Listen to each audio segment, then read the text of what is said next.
to hold the flag. And Robin, I'd like to call this meeting to order. We'll start the meeting with an invocation from Robert Dean, and then we'll do the Pledge of Allegiance, and Dan and Larry are going to be holding the flag. And so, Robert.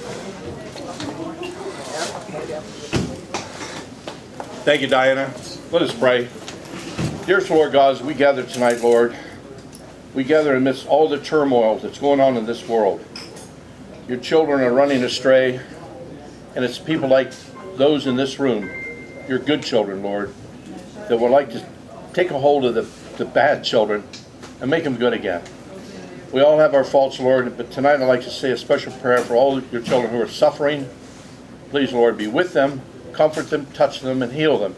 And accept us all, God, in your kingdom, we pray. And God bless everybody here this evening and their families. And we just love you, Lord, and praise your holy name. Amen. Amen. Okay, if you would unfold the flag.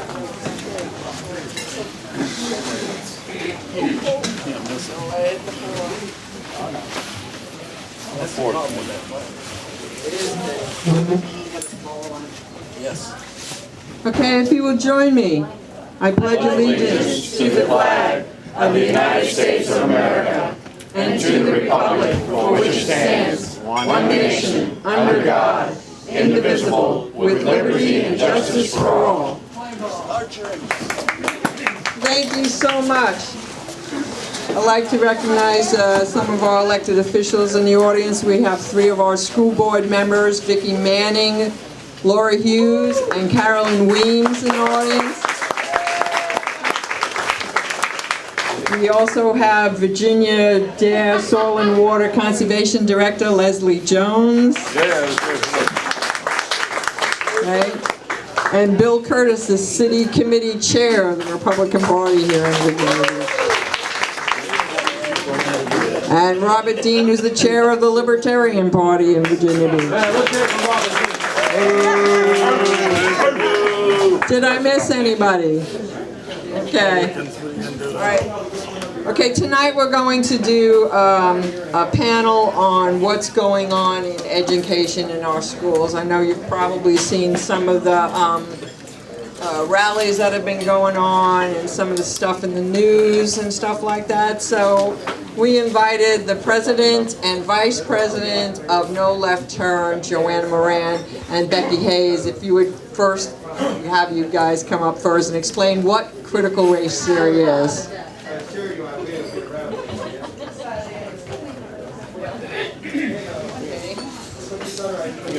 So you can speak and then go sit down, and then after we get everybody seated after they speak, then we're going to do a question and answer period. Okay? Hey everyone, how's it going? Oh, it's going great. How's it going with you? You know, I'm ecstatic to be up here speaking again. You all know how much I love that. So, how many people know what critical race theory actually is? All right, so yes, basically it's basically government funded racism. And what it is that it's a theory that professors came out with, all right? Again, it's a theory, right? Something that they never vetted, nothing that they ever came up with, nothing that they came up with this idea, but that they never vetted and then spoke about it, talked about it. They just kind of left it in the 70s, and then it kind of trickled in its way and made its way. And not given a chance to actually come up and debate it with other scholars or anything like that. Like, that's all we're saying. Come in, sit down, let's debate it, let's have transparency, let's do that, right? That's not too much to ask for, right? All right, so it's basically a person is judged by the color of their skin and not their character. That is the basis of critical race theory. So what we want to do is we want to make sure that our kids, all right, are not raised to think of a person based on the color of their skin, but by the what? Contents of their character. Everybody knows that, right? Simple. Simple. Apparently not so simple anymore. So when they go to school, they should learn math, science, reading, right? Writing. But instead, we're learning social justice. All right, so so no left turn in education. We're the Virginia chapter, but no left turn in education, the national chapter. We are trying to stop critical race theory and all indoctrination with kids, so.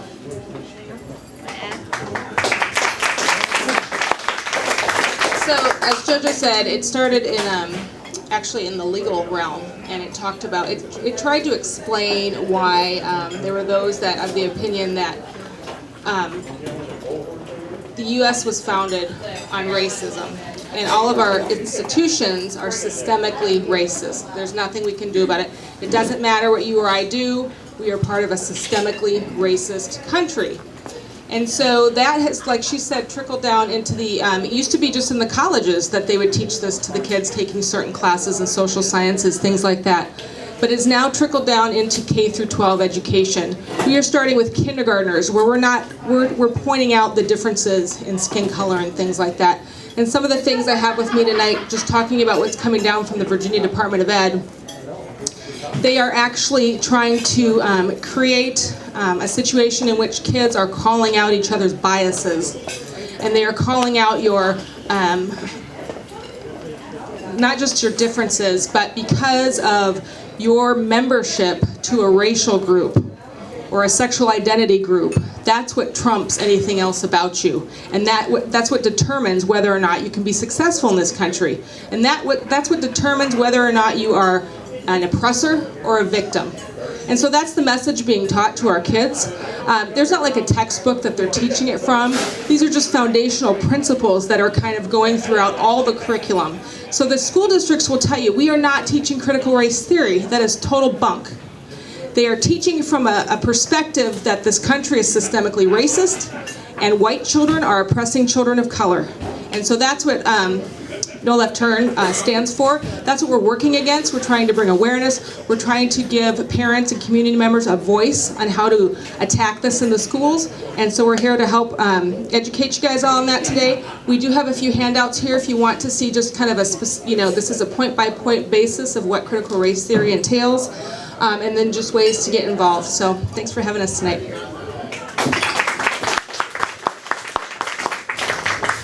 Okay, and so I want to call up the school board members, Laura Hughes first, and then we'll have Carolyn Weems come up, right? And they can speak on whether or not we are actually doing anything. I know, Laura, you put in a thing on masks, and that is still pending.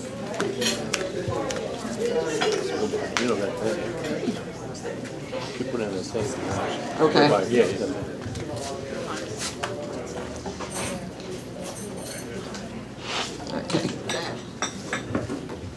So yeah, as to the mask resolution, it is supposed to be on the agenda. I was told it would be on August 10th, next Tuesday. And in spite of Emperor Northam's latest edict, the resolution does actually say in the absence of a state mandate. So whether there's a state mandate or not, there's really no reason to vote against it. The resolution states that we won't do anything beyond what mandate's in place. So if the mandate's in place, then you'll have to wear one. If the mandate's not in place, parents get to choose. There's no conflict with this resolution and a mandate. As far as CRT goes and whether or not we're teaching it, when we first voted on the equity policy, one of the questions that we asked was, what is the curriculum? And what we were told by the superintendent is there is no specific curriculum. It will be embedded in every class. So they will be able to embed it in math. Somehow math is racist. If you say 2 + 2 is 4, somehow that's been made to be racist. I would imagine in every country, in every ethnicity, in every skin color, and in every religion, at every socioeconomic level, 2 + 2 = 4. So I'm not sure how you can make a racial issue out of that, but Virginia Beach Public Schools is working on just that. Okay, Carolyn Weems. Now, she put in a resolution to identify what not to teach.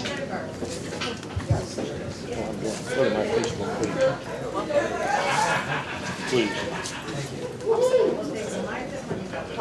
Thank you. Thank you so much for inviting me to speak tonight. I really appreciate it. I love when community members, parents, and grandparents get involved with their students' education. It is very, very, very important. And I welcome all opinions, and I try to listen respectfully, even if I agree or disagree. And we've had a lot of disagreement lately, the 3 or 4 of us school board members. But critical race theory and the resolution that I'll read to you and that I've placed at your tables, it was done with a lot of thought. I met with the superintendent, I met with the equity director, I met with Jennifer Franklin, who helped me put this together. I talked to a lot of people. I did not use the word critical race theory much in the resolution for the purpose of making sure that we're not using semantics and making sure that people who don't support it can't just say, we don't use critical race theory here, we don't use critical race theory. Because after talking to so many people on both sides of the issue, Republican, Democrat, people that love CRT, people that hate it, I soon realized that CRT is defined in a very multiple, I mean, just hundreds of different definitions of CRT. Okay, depending on your belief, depending on your agenda, depending on a lot about your political party, CRT is defined. Now, CRT is narrowly defined, and I copied this down in a. For some, the definition is, quote, a complex aspect of elite law school training. Because as Laura said, or no left turn, it did start out in the legal circles. And so we know that we're not teaching legal complex theories to our 4th graders. Therefore, we can say, some of us can say, we're not teaching CRT by that definition. And then some people will say CRT is everything in the kitchen sink. Anything that has anything to do with your well-being, your mental well-being, that's CRT. So I found that CRT is defined so differently. Therefore, the resolution doesn't mention it much for that reason. Okay? The resolution, and I'm going to read it for those who don't have a copy, I think it's so simple, it's so straightforward, everybody can understand it, and I think if school board members say, quote, we are not teaching CRT, I can't see that they would have a problem with any of this, okay? So, whereas the school board of the city of Virginia Beach, Virginia values diversity, promotes inclusiveness, and is committed to providing a learning environment whereby all students have access and opportunities to benefit from the high standards, support, and resources required for a high-quality education. And whereas the school board values the uniqueness of each member of its staff, student population, and community, and encourages individual and multiple perspectives, and whereas the school board must provide a clear and transparent understanding of the school division's positions and expectations regarding equity training, teaching and learning, and we must bring clarity to the difference between what the school division promotes with culturally responsive practices and what the school division does not promote, such as critical race theory. And whereas the school board recognizes that individual and group perspectives on equity may differ and are subject to constitutional and other protections, accordingly, the school board acknowledges that it cannot limit or discourage employees from researching, discussing, or exploring books, media, publications, or materials related to critical race theory on their own personal time and at their own expense.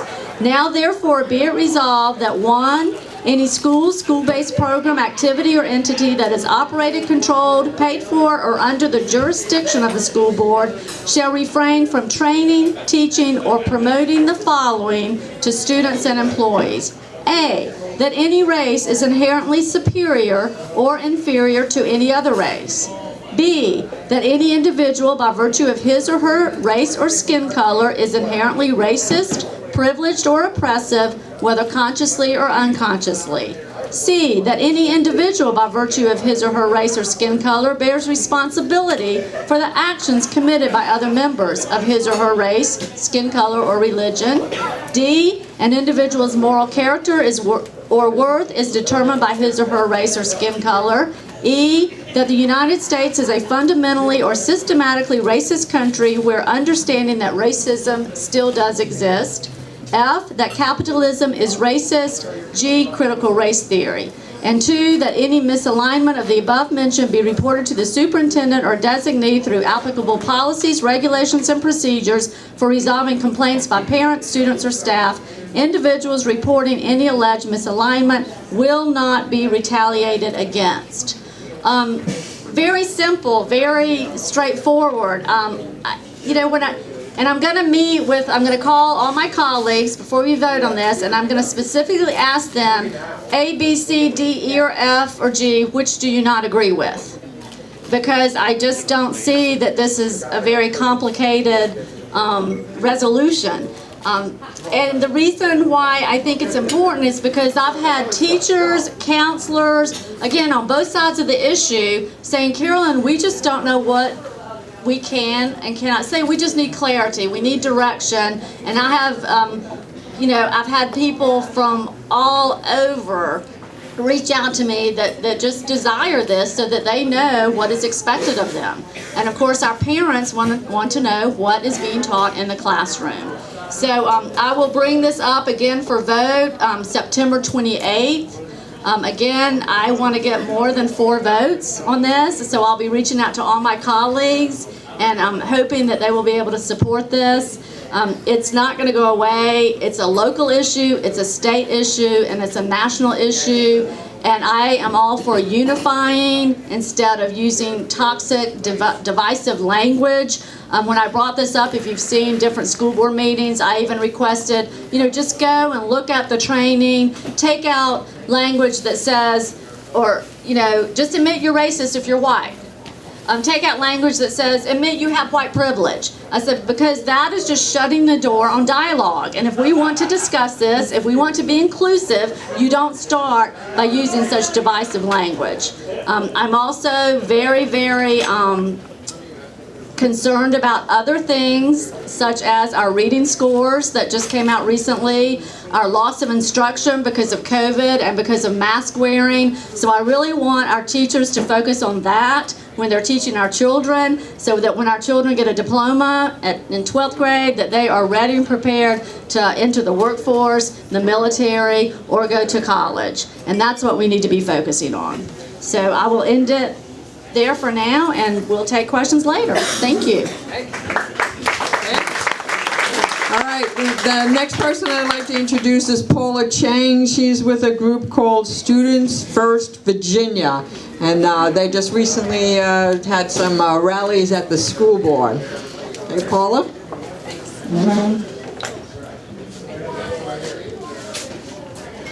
Hi. For those of you who don't know me, again, my name is Paula Chang. I work with Vicki Manning and Tim Mack, Vicki being the co-chair, Tim being the chair, and I am the treasurer of Students First VA.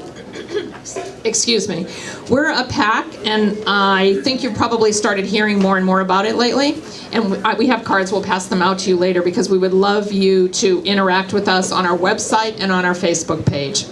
But basically, this is our purpose. Students First VA is a grassroots organization created by concerned parents and community members working together to have a positive impact on local and state education by promoting the interests of students first, advocating current issues and opposing harmful agendas, and supporting candidates for political office as well as current office holders who impact these critical educational matters. And by current office holders, I think we can easily look at the school board and see there are a few of those who we need to get some fight in against. It was started as largely by Vicki, and we're working really hard. We have a couple of events that are coming up, so we're going to ask that you go to our page. But our principles basically are, we oppose teaching any critical race training. We believe that everybody's equal. We support the teaching of Martin Luther King Jr., that one should be judged by the content of one's character. And I think by now, in 2021, in the United States of America, most people really, truly believe that, and most people live that. And so to be told that differently for political purposes is something that we just can't sit here and let happen, and I don't think anybody in this room disagrees with that. We support parental choice in education through legislation. And through parental choice actually in schools as much as possible. And if one follows our website, and if you have children, grandchildren, you'll see in the next couple of weeks we're going to start letting you know about different options for education outside of the public school that would limit your child's exposure or grandchild's exposure to some of what we don't want them exposed to. We believe that all students are entitled to a world-class education that prepares them to excel in college, in the workforce, or in the military. And we believe that parents should be kept informed of significant policy changes in the developments within our schools, and that parents must be provided meaningful opportunities to provide input into school policies. And we have seen lately that parents, particularly with the school board throughout the state, and in Virginia Beach, if you watch our rather fun meetings lately, that they have worked so hard to cut parental input out of the choices that are made for the students, and they've worked hard to cut community input out of the choices that are made. We oppose any radical indoctrination that takes away control of parents. So with that said, we have certain goals. One, of course, is to give parents more choice. Another is to look at our school board, and we would very, very much like to start a recall. And we have, we can see how to map it out. What we desperately need in order to do that is money. And so we would ask that if you go to our website, you look at it, and you see the choices there, or you spread the word around and maybe consider a donation to help us with some of the legal costs that are going to be involved. But it's so very important that we do this for our students. Let me see. That's pretty much all I'm going to say for tonight. It's studentsfirstva.com is our website, and Students First VA is our Facebook page. Please look there. Vicki often puts up little vignettes of things that she's saying. We keep you apprised of all the legislation that's come out. When we look at the fact that today Ralph Northam has said that all K through 12 will be wearing masks in school in September. That is just abhorrent, actually, because there's no scientific basis for doing something like that. So that's it, and I'll take a seat and answer questions or whatever.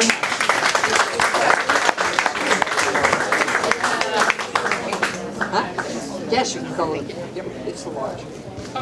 Okay. All right, so now we'll take questions from the audience. Okay, so first, Keith, can you speak up? Yeah, I'll try. How is equity defined here? What is equity? What does that Just repeat the question.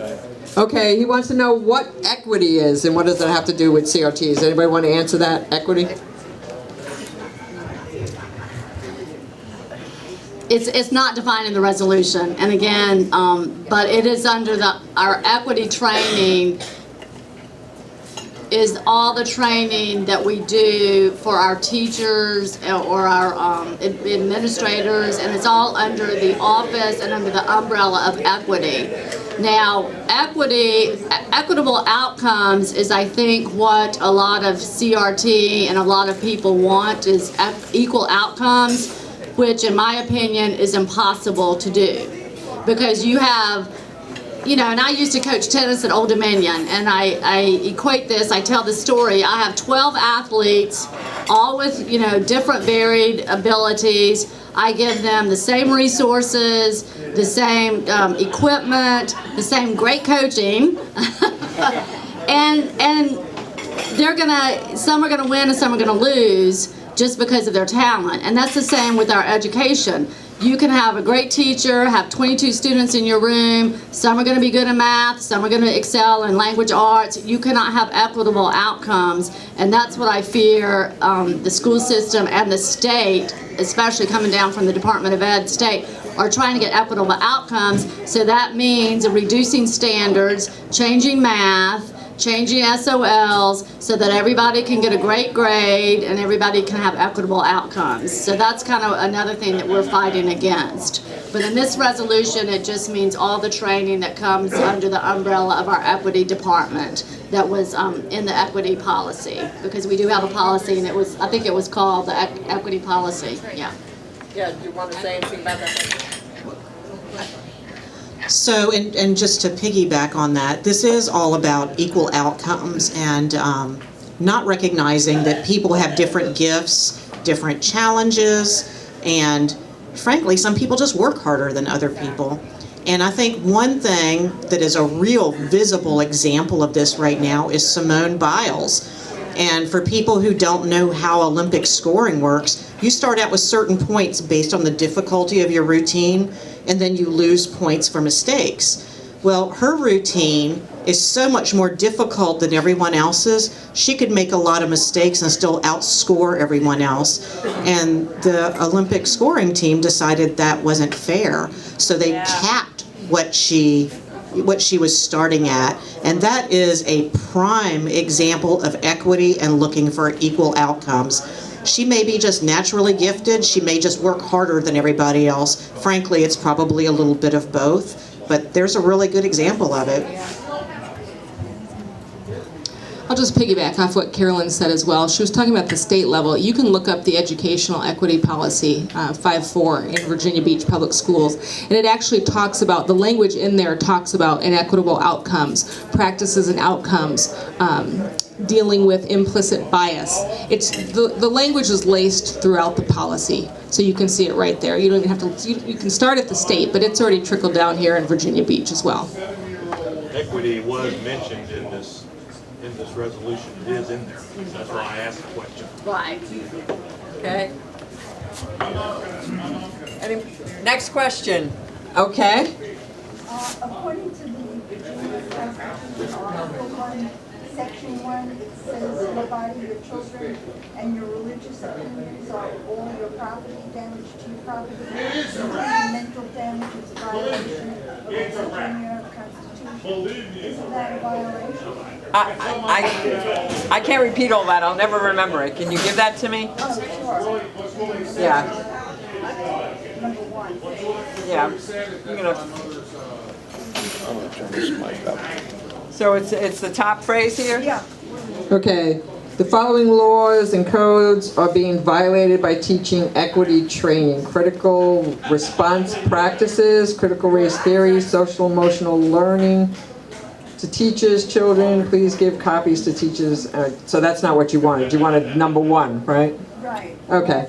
She wants to know if this is being violated. The Virginia Constitution, Article 1, Section 1, all people are by nature free and independent and have inalienable rights. Among those are enjoying and defending life, liberty, acquiring property and protecting property, and pursuing and obtaining safety, happiness, and privacy. Your body, your children, and your religious opinions are your own property. Damage to your property, including mental damage, is a violation of the Virginia Constitution. Any comments? She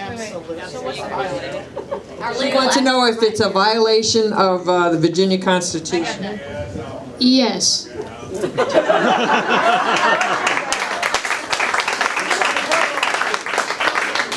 Very concise. Those all day long. I don't know that we could add anything to that. No, she agrees. Yes, it is. It's a violation of the Virginia and the federal Constitution. You're not guaranteed happiness. You're not guaranteed success. What you are guaranteed is an unfettered path, for you to pursue that yourself, that you're allowed to work for whatever you want and nobody can hold you back. But no, you're not entitled to it just being handed to you.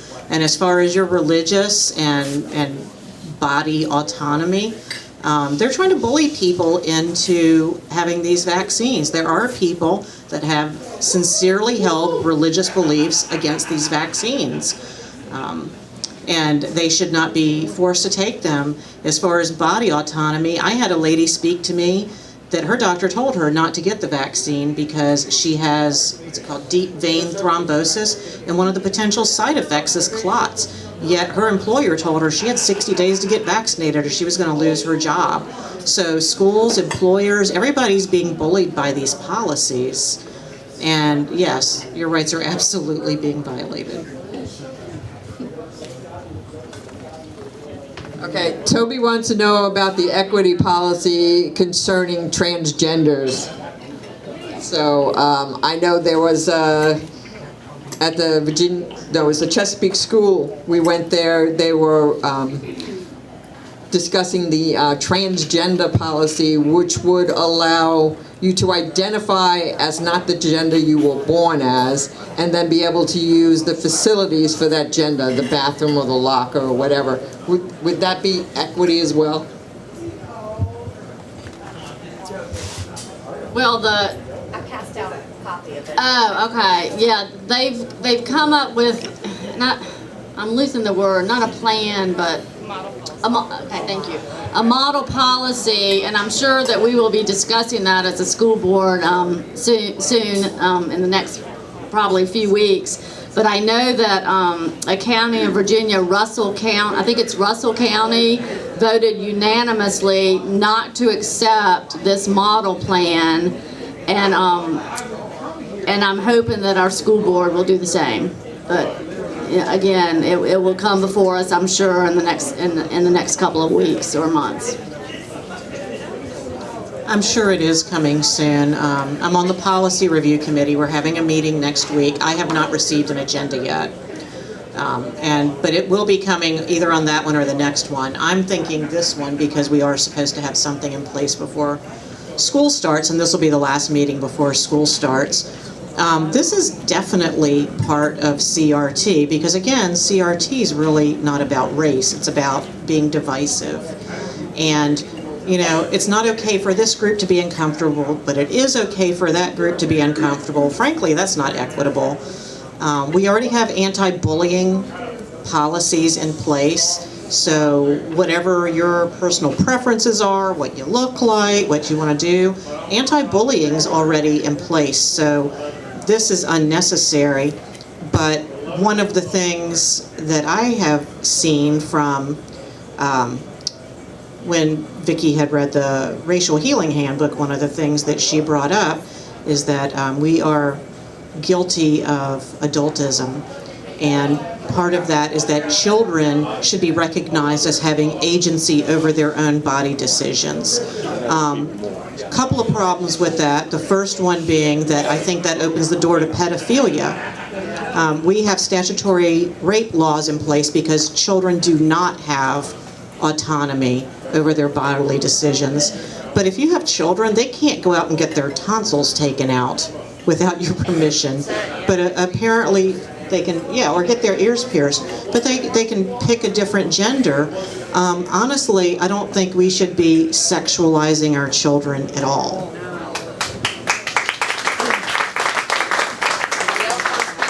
What about muscular difference between male and female? Somebody asked that too. You know, they be allowed to like play in girls' sports. Can't hear you. Well, that's Yeah. Okay.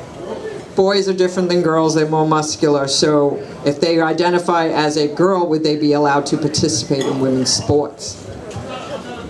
I think that's one of the major issues that they're talking about. And as women, our sports are going out the window. Our records are getting obliterated left and right. And a lot of times you notice that males that transition to females are going into female sports, but you don't see a lot of females transition to males going to male sports. You've got 10 plus years testosterone, you've got a lot of muscle issues, you got a lot of things that just make men and women different. And I mean, you've got an MMA fighter that basically broke a woman's skull when they were fighting. Like, there are differences. You can, like, I can absolutely do my 100% best to kick Robert's ass, and it'll probably happen, but the point is that if he falls on top of me, then, you know, there might be a difference. Just end the fight. So, but there are major differences, and we have to be able to have those conversations and stop being labeled as like the bigot, because you're like, listen, there are differences. You've even got transgenders in the community that have said, no, there is a difference. It's not fair. So, yeah. I don't know how to follow that, but someone asked, it is in the equity policy, they do talk about transgender. It's not specifically transgender, but they talk about gender identity issues and stuff. So this is something that is going to come up. And it's not just a physical difference, it's a safety issue. We've been trying to, promote access for girls to sports and things like that, and now we are flushing it down the toilet with this kind of thing, just based. And the other thing is we're taking away parental rights, because parents do not have to be notified about this. A parent can object to this, and if the teacher, if the student discloses something to the teacher can determine, well, we're going to call you by this name and these pronouns and whatever, based on what the student says, not based on what the parents want. So this is a parental rights issue as well as a safety issue. Well, I was sharing some of this with my granddaughter, my 10-year-old granddaughter. I was sharing her about adultism, and then I actually apologized to her for practicing adultism. And she just looked at me and she goes, "The world's gone turtles." That's exactly what this 10-year-old said. It is like crazy what we're doing. And as a college athlete, I played tennis at Clemson, then I coached at Old Dominion. Yeah, women's sports, how much did we fight for women's sports? Yeah. And now this is coming. It is like heartbreaking to me as an athlete. All my kids were athletes. And for the women, the feminists and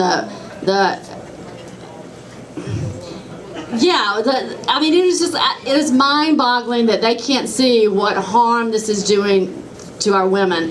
And coaching tennis, you put a male out there and a female, and the way that the shoulder is built, a male is almost all the time going to be able to serve and be a lot more aggressive than a female, and it's just the way their body is made, and it is just really, it's a sad situation. And I sure hope that we get some common sense somewhere along the way and try to protect what we have fought for so long in women's sports.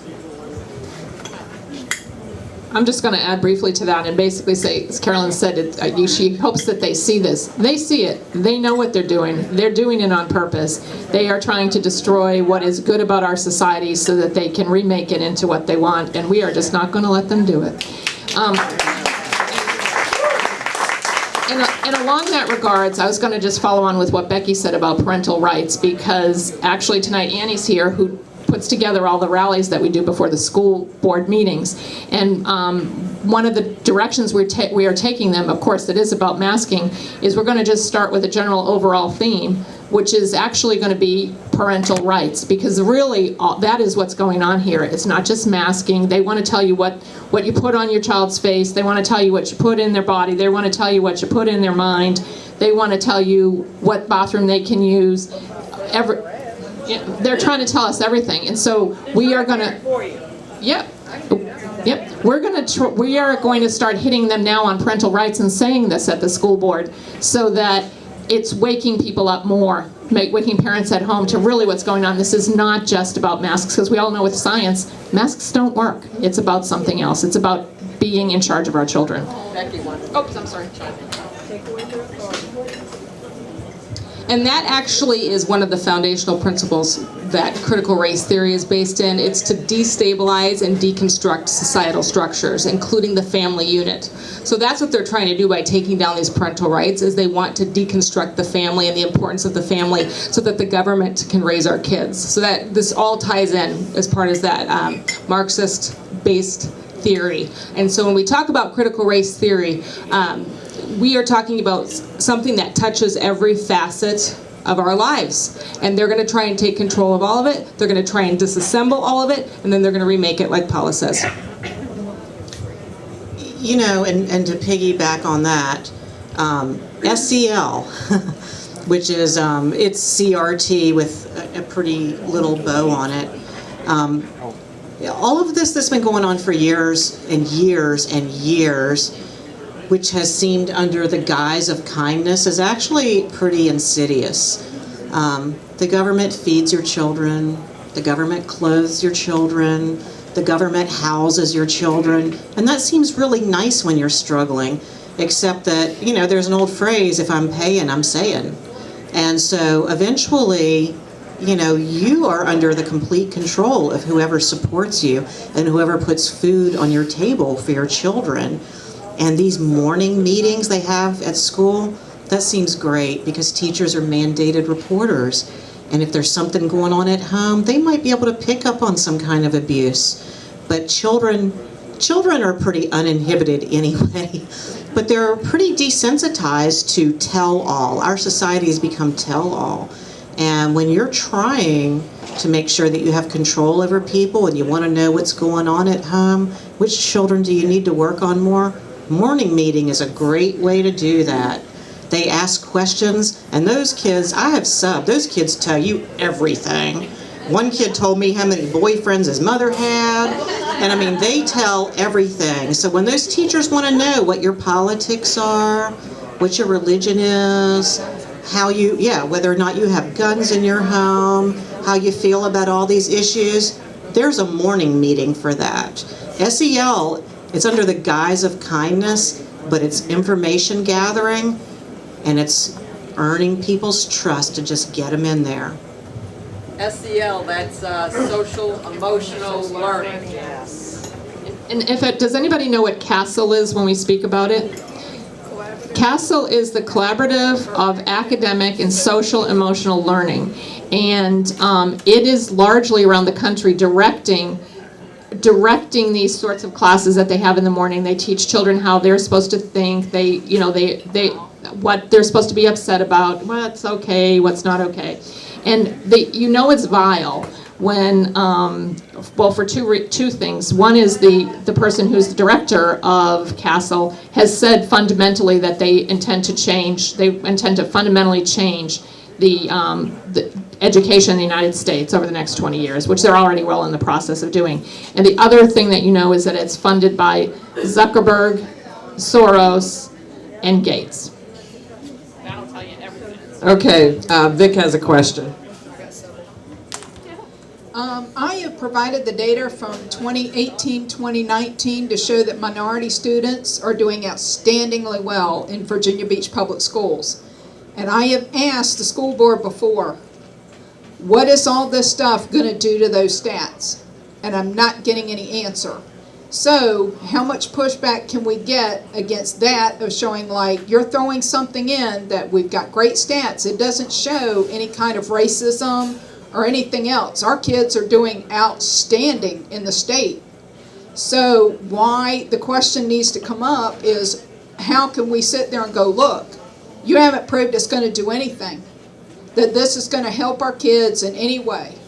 So you've got some theory that you're sitting here throwing at that you want us to pay for, and why? What is the purpose? Because none of that has ever been shown to actually do anything for test scores or anything else. You guys on the school board would know more about this, but I think their response to that is, well, that's great that they're doing better in math or whatever test scores they're doing, but it's really much more important how they feel. And how do they feel about their life experience? How do they feel about where their family came from? That's what they answer. It's about their emotion. I mean, it doesn't even make sense, but that's what they answer. Wants to give up how I feel. Just wants to know whether I work or not. That's the. Well, you're right. You can't come up with data that says this is helping or this is not hurting, because we know with the educating children, there are so many factors that come into it. Parental input is huge, and we all know that. Single family homes versus, mother and dad there. Working parents that are gone all the time. Natural ability. Socioeconomics. There are so many factors that you're right. There's no way that you can take this and say, this is going to make an improvement or this is going to help. You're right. There's no way we can do that.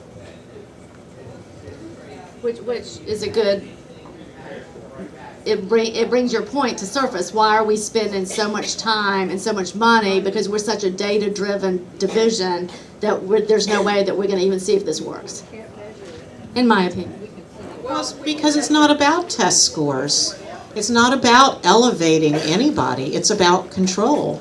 And when you can make people feel victimized and then they come to you for help, you're in control. You're driving the bus. All of it's about control. They don't care if these kids can even read. It's all about control. And I'll just add, it's really not about individuals, it's about systems. It's about tearing down those systems once again. So they don't care what the data says. They just know that the systems are racist, so they're going to take that down. I'll just say really quickly about social emotional learning. So the VDOE has, they've put out standards and guidelines. House Bill 753 directed the Department of Education to establish uniform definitions of social emotional learning. But if you go through it, you can go to the website and download it. If you right in that first paragraph, when it talks about the background, it says Virginia school divisions are not required to adopt these. So they don't even have to use them.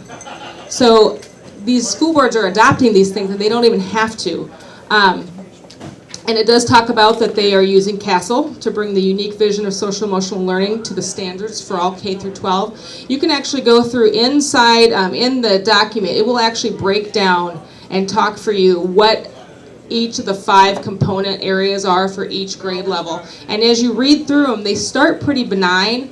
You'll hear things like, you know, they want to try and create or take care of creative thinking, communication. They've got some things that sound really good, but as you start to go through, you're going to start seeing the words like equity. You're going to see things about relationship skills and decision making, but they're going to talk about intersectionality, how you look at yourself in regards to what your social identity is and which groups you belong to. And then it's going to get into the, how do I make my decisions? Is it just based on myself or am I thinking about other people? You can look at the language and say, okay, this is where they're going to force people to wear masks. This is where they're going to force people to get vaccinated. And it starts taking away from the individual focus and how a child can become the best that they are to what is best for the community. What can we do to make sure that all of us have the same outcome at the end? So I would encourage, it starts out very benign. It's all good stuff. You know, we want kids to feel emotionally supported and loved and that kind of thing. But you can see that divisive language creep in the older and older they get.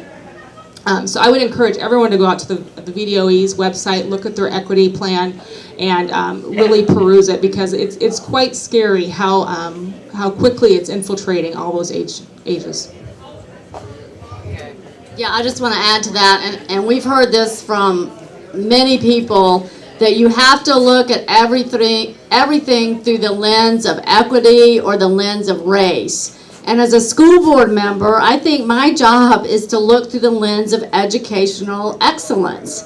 I want to be able to see how we can get this student to improve in math, get this student to improve in reading. And it may be different things for different students, of course it is, because we should be differentiating our instruction, but I don't understand how everything has to be through the lens of equity when we're in the business of education. Again, it needs to be through the lens of educational excellence, educational success, educational improvement. And I'm just going to add, because it sort of gets right back to Vic's point about testing. I did a Freedom of Information Act request to the school system, and I asked for all the quantitative and qualitative data that has been used to evaluate equity, equality, everything in this school system. And let me see, Spence has been here since 2014, Lakeisha Parrott since 2015. The answer that I got was none, with the exception of the equity survey that will be released in this fall. And let me just say something about that. So in other words, they have done nothing. All this has been just word of mouth, whatever they want to say. The equity survey that they did of a school system with 65,000 students, plus the teachers, plus the families, only 366 people participated in this survey. So they're going to try to change your lives, they're going to try to change your education, they're going to try to change everything on absolutely no data, and we cannot accept that. And we have to be out in front of that as well before they start releasing it and saying it means things. No data at all. What was the price tag on that? $16,000 on the price tag on that? $60,000. Plus all the, plus so far. Yeah, plus Dr. Parrott's, plus Dr. Parrott's salary, plus all the books, plus everyone who works in her division, plus everything they've done for infiltration of all of this. It's a huge price tag for absolutely nothing that they're making up. And I asked Dr. Parrott to be here today, or somebody from her office. Nope. Yeah, Vicki? So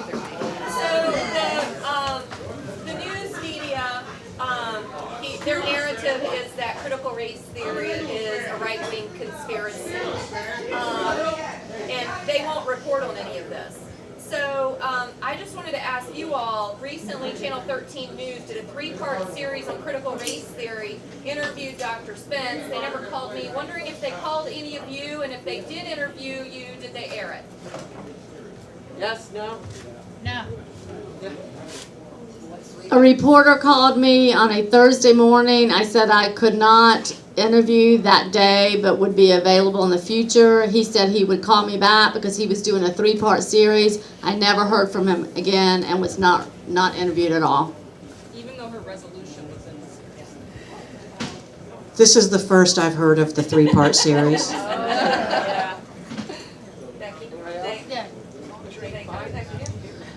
No, they didn't contact. There was assumptive language throughout the entire 3-part series, and they made all kinds of claims that were not substantiated and were only given one side. No, same here. It's the first I'm hearing about it. No, they're not going to contact me. I believe that at last Thursday's rally, I made a comment about how the media has been complicit. I'm going to have to stand by that.